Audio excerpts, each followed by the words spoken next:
This was the cheapest and probably the highest mileage. I mean, you can't get anyone in those back seats unless you've got your legs chopped off. If you've seen my videos before, then you'll know that this is my beloved Mark IV Golf Estate 1.8 Turbo, and it's awesome. It's got the AUM engine inside, which is one of the best Volkswagen engines of that era, 1.8 Turbo. I mean, come on, it's been tuned as well. If you want to see that video, then you can click on the banner above me now. But, being a car guy, I've kind of always had something inside me saying, get a project car. Now, I've never really had the opportunity to do so, because any car that I've had has been like a daily driver. I've relied on it for work or other commitments and various things like that, so I haven't been able to.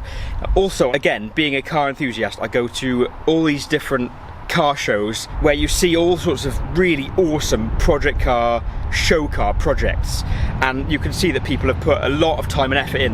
And I come back from every single car show thinking, I really, really would like to have some sort of show car to show off at a show. I've never really had the opportunity before, but right now, recently, the opportunity arose and I thought, right, I'm going to bite the bullet, I'm going to do it. You've read the title. I have bought the cheapest of its kind on the internet. It's insane, and I reckon it is one of the biggest, best bargains of the century, and I don't use those words lightly. Welcome back to Break It Till You Make It.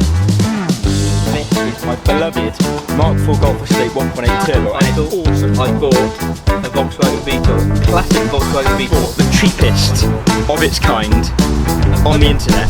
I'm holding the wheel. I don't think I've ever bought an insane wagon. Oh, this is epic. as close as I've got to where I would love to buy one. They've got further away.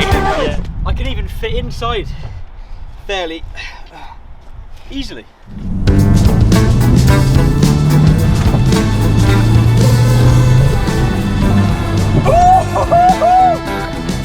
Oh my god.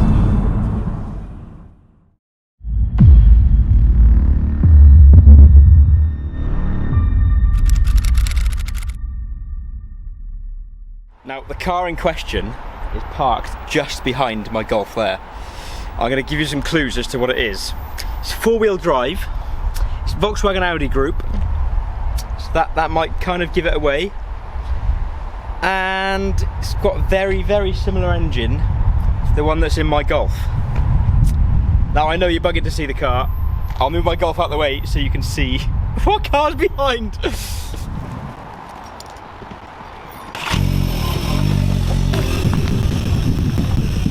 And voila, welcome, my Audi TT Mark 1.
I am pretty happy with my purchase.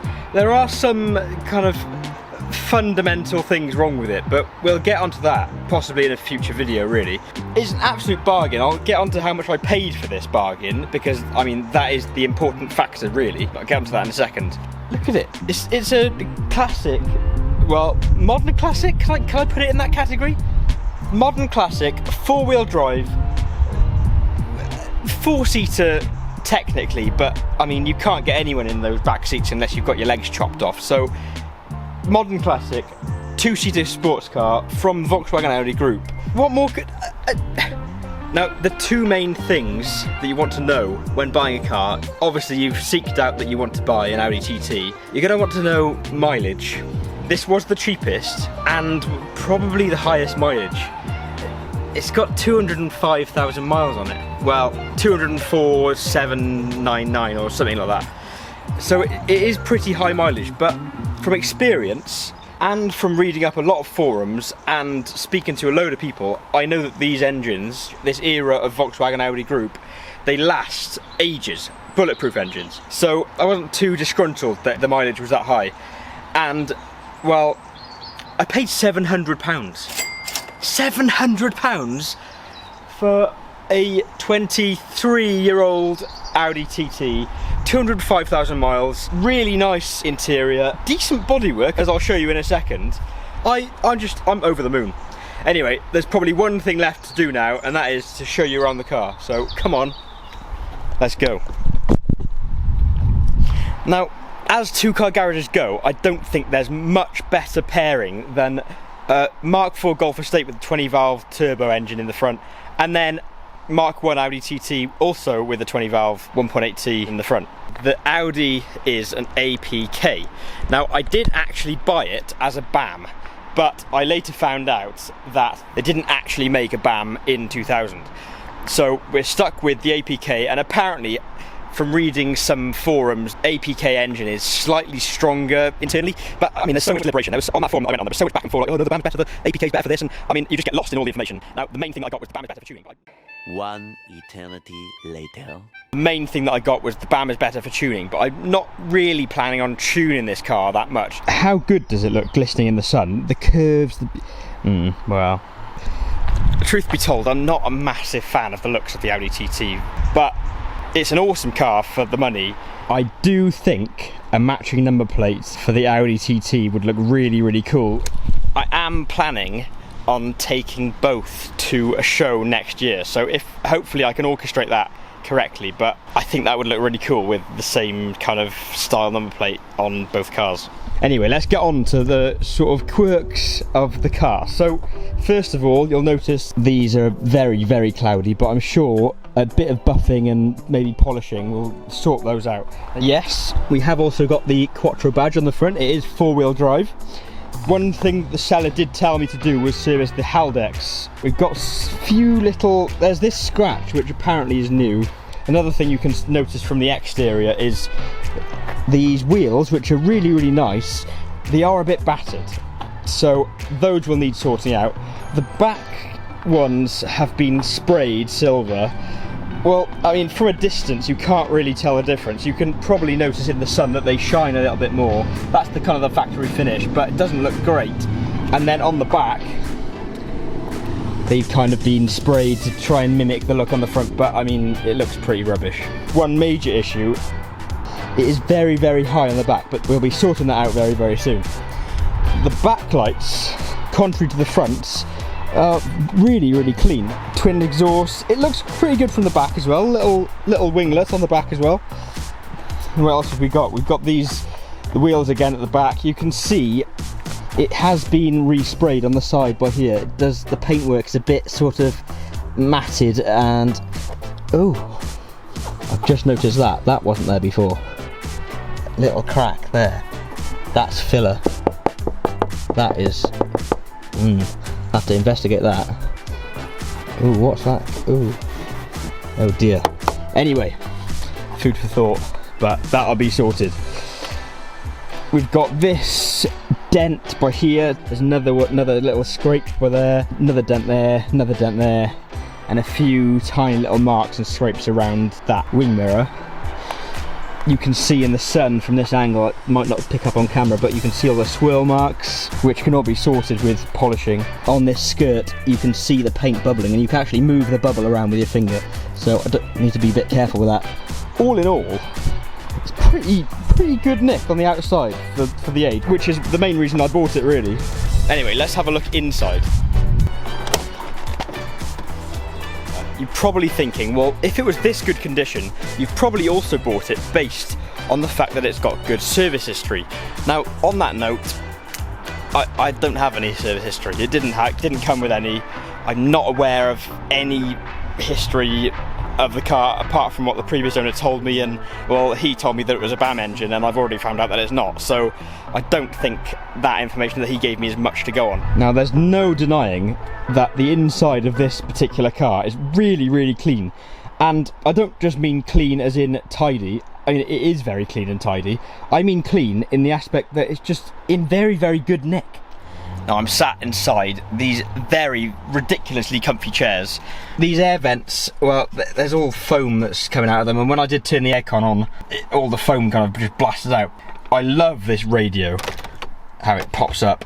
That probably should be a bit better. There's this awesome sort of pilot style, helicopter style radio, and then we've got the heater controls and aircon controls. Now, on the note of the aircon, the previous owner did take out the aircon radiator and didn't keep it or didn't replace it, or basically it hasn't got an aircon radiator, so the aircon doesn't work. And here we are then, one of the most important parts of the car, a lovely 6-speed transmission. Now, it works really well, it feels really nice when you're going through the gears. I actually drove it about 2 hours back home, so it seemed to drive really well. There is a bit of scuffing on this surround, but I've got a very interestingly exciting plan for this gear stick surround gate thingy majig. There's the fuel flap which works, and then there's the boot flap which opens and closes the boot really, really well. Here, advertised, is Bose sound system. Now, apparently the previous owner took out the speakers. He has replaced them with some really rubbish speakers. A little issue is that the temperature gauge only works about half the time, so you don't always know if the engine's at the right temperature, but when it has worked, it kind of flicks up to the temperature that it's running at, and it tends to stick at 90. So I've got a fairly good idea that the engine seems to be running okay. The feature that I particularly love about this car is all the circular kind of motifs that you see everywhere. We've got these air vents on the side, the sort of rocket spacecraft kind of style. When I click on the heated seats button, it comes out. Oh, look at that action. And then you twist that when the ignition's on, the red lights light up around it so you know how much your heated seat is on. That is awesome. That motif is also carried on in the gear knob here and on the surround just around the gate here. Again, on the steering wheel. Now, on the topic of the steering wheel, it is a very kind of sporty looking, yet 2000s kind of cliche sporty steering wheel. What I really love about this wheel, it's got this really awesome vintage S logo, which I believe was on the Audi S2.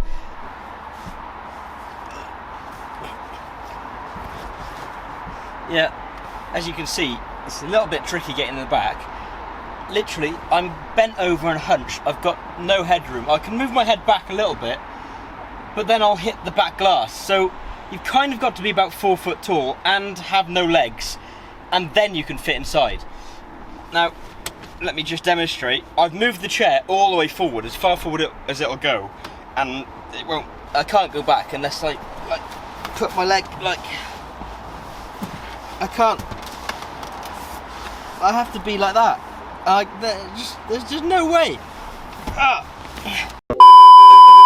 In used cars of this kind of ilk, you always find weird stuff. Now, I was in here earlier today looking around, and I found this. A Dairy Dunkers from 2017. On the plus side, I did get a little bit of a discount on my £700. Just found 20p.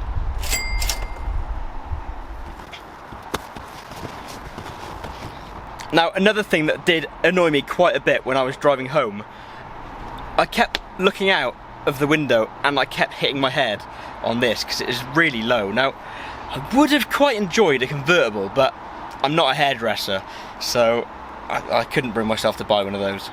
Now all that's left to do is go for a drive. Well, actually, having said that, there is a bit of a problem with taking this car for a drive. Well, I've kind of messed up a bit. I've drove it home, I got it here, I did something really stupid and now I can't drive it anywhere. Well, there it is, the highest mileage, cheapest Audi TT on the internet, and I've gone and burdened myself by buying it.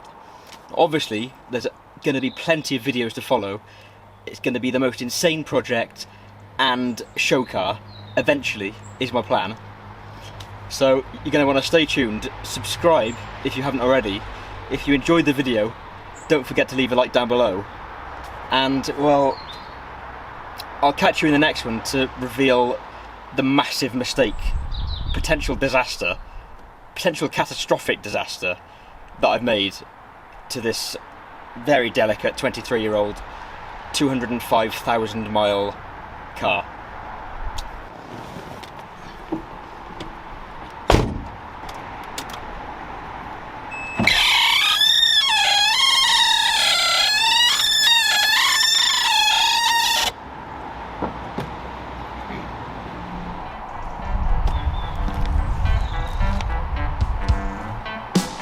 Oh.